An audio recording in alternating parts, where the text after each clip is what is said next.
Hey everybody, we're back. We took a little break and catch our breath, get a little bite to eat.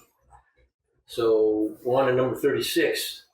Again, I want to thank Elijah for his technical support, and without him, we aren't here. We can't make it happen. Appreciate that. I don't know if we're still trying to look for people to subscribe, but and I don't really know if anybody's interested in that. But if that is the case, and you want to send in a question or a comment or something about what we're doing or saying or not saying, feel free, and we'll respond to it. So number 35 was interesting. What's our summation? If we were going to have a summation, is that the people in the power have spoken, and all we have to do is be on our P's and Q's and stay on the line of fire, because he's going to go after those folks that anybody who doesn't in power, who doesn't think like him, he's going after them.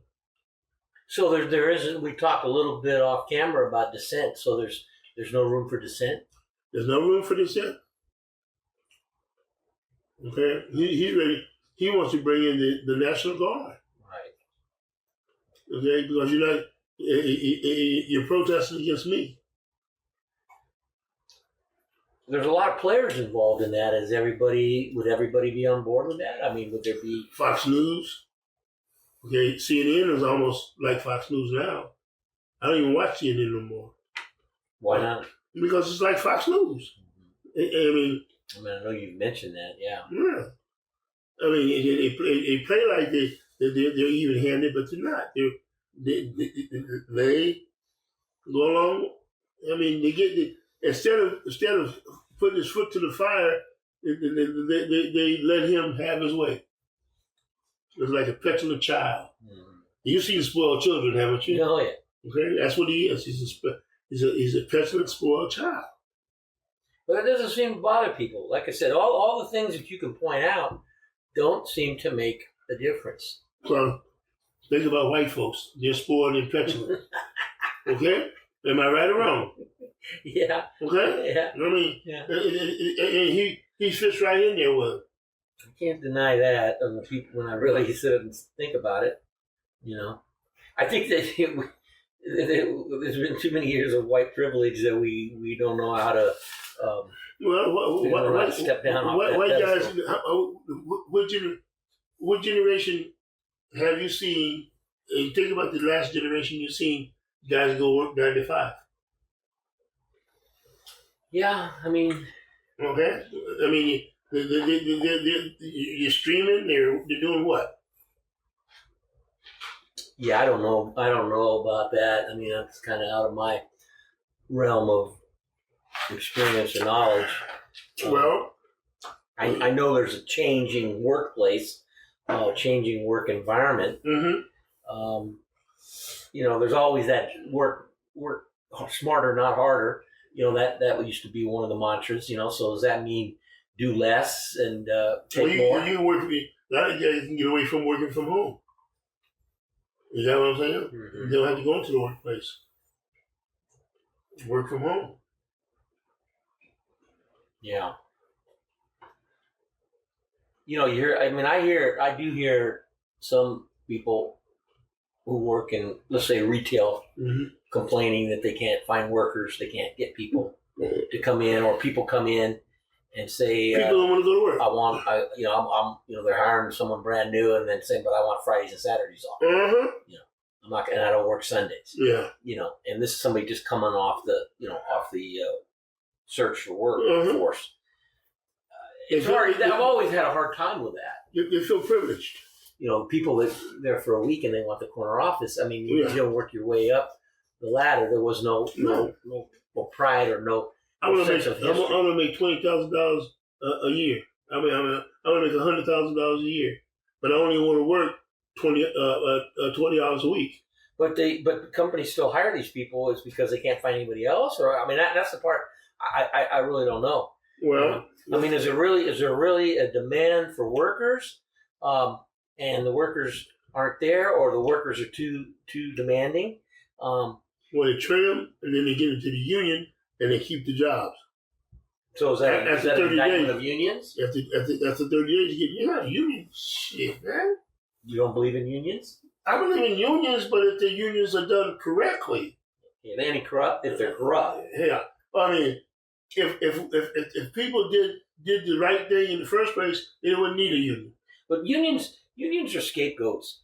People, you talk about teachers. The teachers. Well, they get in the union, and then you can't hold them accountable. You can't fire them. They can, and you hear people complain about that.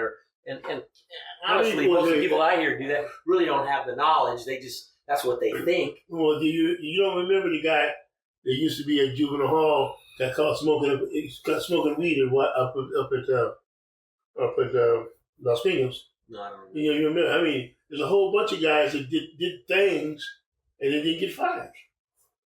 They went to the union.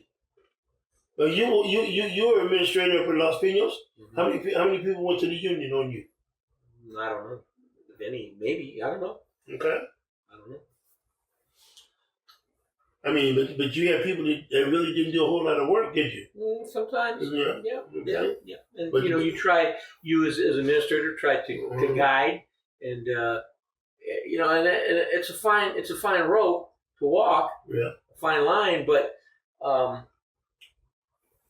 I can't be a pessimist that human nature is all bad or people that are bad. There's some. I just have to believe. Still, maybe I'm naive, but I just have to believe that that the majority of people will do the right thing. Although I was sadly disappointed back in November. You're very naive. Call it like it is. Think when we worked for OCDE, how many people did you really see did the right thing? Yeah, well, that's okay. Even when you went to the fire program over there, and you know yourself, and I watched you, you couldn't get out of there fast enough because you were around people that didn't go to work. I mean, I know, and I know who they were, and that's why they fought. When you find people fight so hard to get a certain position, that's why they get those positions, because they don't go to work. They don't know. Ain't nobody gonna go. They're gonna go to their second job. You got what I'm saying? Yeah. I mean, we had the ideal work position. I mean, to have a second job, and and a lot of people use what we were doing as part-time job. Mm-hmm. It had nothing to do with having pride in working with juveniles and being a good educator. Yeah, I used to think about teachers that I worked with, and I thought, how many of these teachers, if I had my own child who's in their classroom, would I want them to be a classroom teacher with my child in their class as a student? And I couldn't think of very many, to be honest with you. No. Now, on the other hand, I mean, what little experience I had in public schools, there were a lot that were good, caring, hardworking. Right. I don't know if it was part of our system. Well, what happened was basically what happened when Tony got in there and he changed us from juvenile court schools to alternative and correctional ed, because they didn't want. See, if you were juvenile court schools, that meant something. Okay, you had to do discipline. And a lot of these people didn't want to do discipline. Okay, they want somebody else to do discipline. Okay, and they couldn't understand why my programs and all of my classroom programs were okay, because what did we do, Larry? We dealt with the student. We disciplined. We don't let them run amok. We don't let them go sleep. We didn't let them put their head down and go sleep, and give them A's. Okay. Well, that maybe speaks to the quality of the quality of your teaching. No. I The quality of my teaching, that's what juvenile court schools was. That was what juvenile court school. If you're going to work with that kind of kid, that's what you had in your arsenal. Okay, so what happens when you go to alternative correctional ed?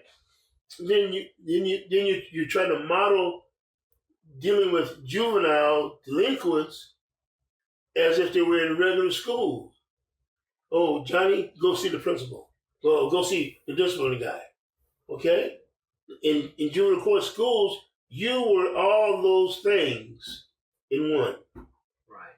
Okay, because that's continuity of care. See, when you and this is what why we were successful, is because we dealt with everything in there. We didn't stifle anything off to nobody. Well, we saw that as part of our job. I don't know if maybe a lot of teachers didn't see that way. I mean, a lot of teachers in our system wanted their classrooms to run like a regular ed classroom. Yeah, Except the students you're dealing with. Okay, but did you hear what I said? Mm-hmm.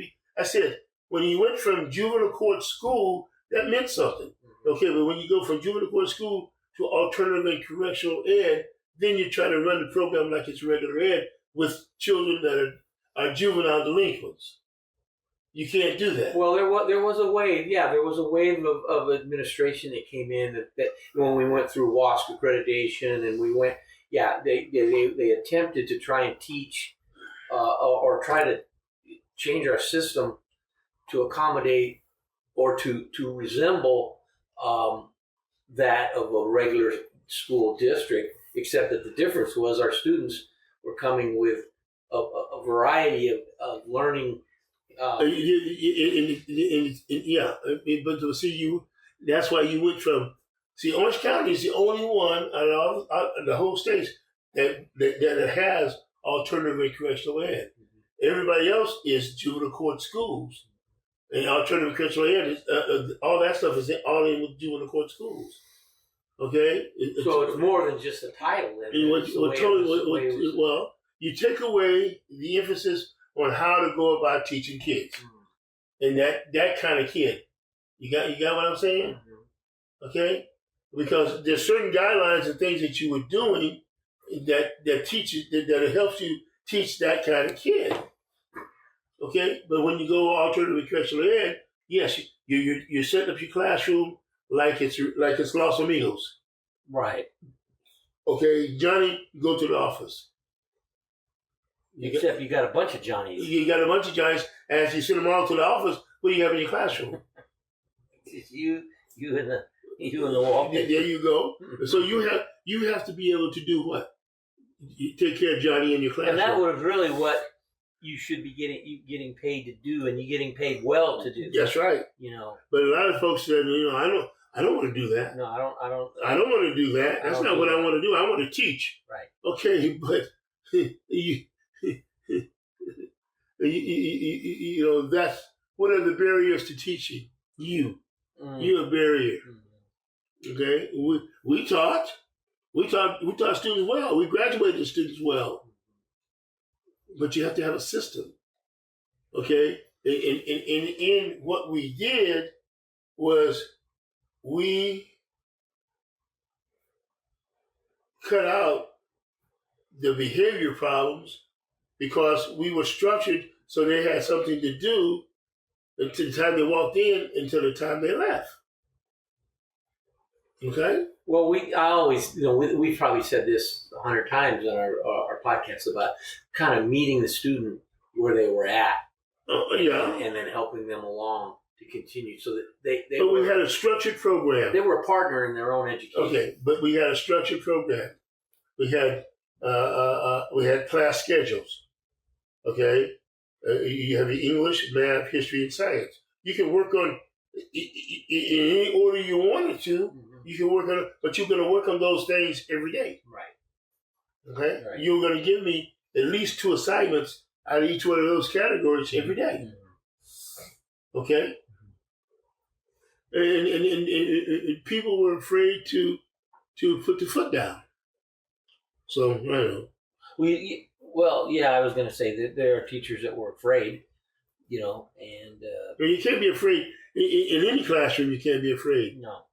Okay. That's the one Your wife talking about she's like kindergarten, she said first grade. Kindergarten, yeah. Okay, and those are some pistols. Yeah. Okay, but what did she have to do? She had to incorporate discipline and all those things into her educational program. Working hard. It was hell a lot of work that people. There were a lot of people who would come and say, "Oh, anybody could do this." Yeah. Okay. And then I'd say, "Well, you give it 5 minutes." Yeah. Then tell me. Yeah. So it's really funny when subs used to come over and say, "Oh, you're Al Steele. Oh, you're running this program. Shit, I can do this." And then I put them in there, and the kids are running crazy. Okay, because they didn't have the ability to discipline or to structure the kids in the program. The only thing they can do is write them up. Okay. Right. Okay. How many kids you think we wrote up on behavior problems? Shit, maybe what 1%? Oh yeah. Okay, 1%. Exactly. Certainly nothing over that. And that's not how you teach kids. You don't paper whoop them. No, you used to go. What do you call it? Pencil whip them. You can't. Yeah, I mean that just wasn't effective, and that's why so many students came back, and so many students had kind of a love for you and for their opportunity there and what they learned. Well, we gave them a chance to go forward. Yes. We gave them directions, and we were positive about doing what that's what you're talking about. We gave them a chance to take a hold of their own lives. Okay, not to be in control. Give them a chance. Some kids went back to the regular high school, but if they couldn't get back to the regular high school, we gave them an opportunity to graduate as a goal. Just what they wanted to do, which was a big accomplishment. I mean, I think some people, or most, who don't understand the differences between the kind of students that we had and the kind of students that they either had or kids that they had or whatever, that a high school diploma was a big deal. Big deal. And the only reason that kids came through, and because kids would say, "Mr. Steele, you're harder than Esperanza. I mean, Los Amigos." I said, "Well, I'm trying to educate you, okay? Because if you go back, I want you to be on track." Okay. Which was our goal. Obviously, was to try and, if it was suitable, to have them reintegrate into the into their Now think about this. They're gonna disband the Federal Department of Education, right?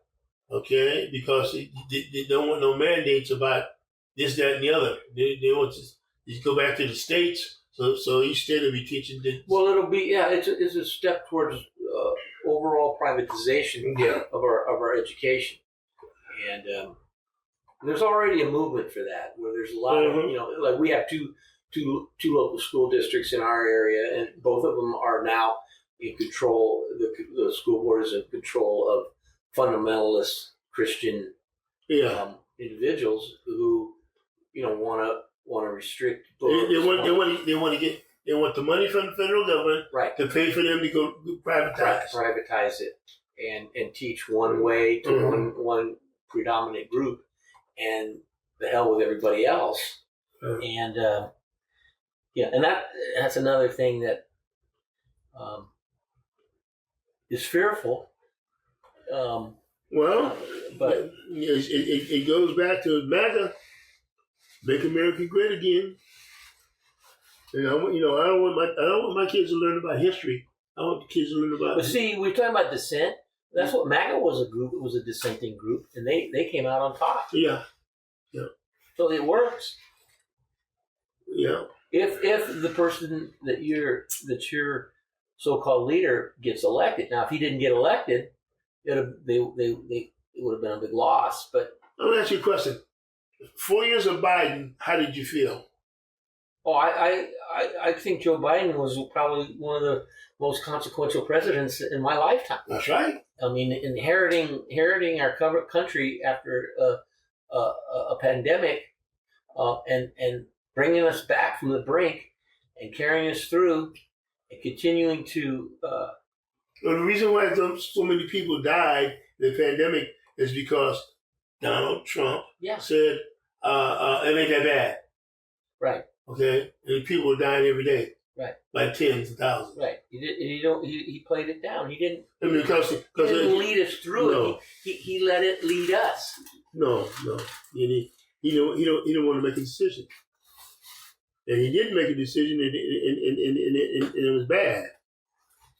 But that's interesting, though. We'll see. We'll when the shoe is on the other foot. Okay, and what I'm saying is that it's only so many people will get kicked in the head and keep on pushing. Okay, I mean, and the caliber of people that he wants to put into the cabinet in a normal day words wouldn't even come out the mouth that they want to put them in those positions. But yeah, right. Some of the names are people that because he everything now is loyalty. Are you loyal to God? If you're loyal to me, it's a cult. If you're loyal to me, then you're right. If you're not loyal to me, then I'm gonna come and get you. Yeah. Mm. So again, we don't know how that will directly affect people's personal lives. Right. But it could, and then the next question is, will they even realize where it's coming from and why? You're gonna find somebody to blame. Yeah. To blame black folks. And black folks can barely live in this country. I mean, we've done so much wrong, and there ain't nothing right. Every time something go wrong, it's black folks did it.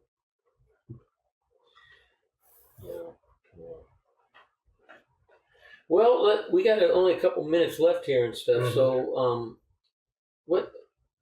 anything on the lighter side of life? Well, football. Yeah. You get ready. The bowl games get ready. Crank the 14th. Right. But then I like the format they have. Mm-hmm. And then they start playing the playoff games, and they go from there. See where it all comes out in the end. Huh? There's how many teams out of how many teams altogether in it? 12. So of that 12, how many are really viable teams? 3, 2. Oregon, Georgia,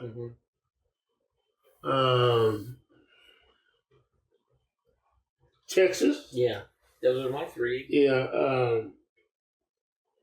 and Arizona State is a wild card. Yeah. Yeah, that's exactly. I would be 100% on the same page as you. That assessment. That assessment. Well, we'll see.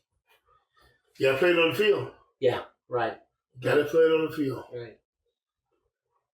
Well, before we go, just then we definitely will have another one here. But so you've got some surgeries coming up, but all in all, how you feeling about life? I feel good. I'm just blessed. I got to get my cataracts done. Yeah. The 19th, 18th, 19th, and I feel good. I mean, I'm breathing. I got arthritis, so that means I'm alive. Yeah. And my heart is functioning at 20%. My kidneys are bad.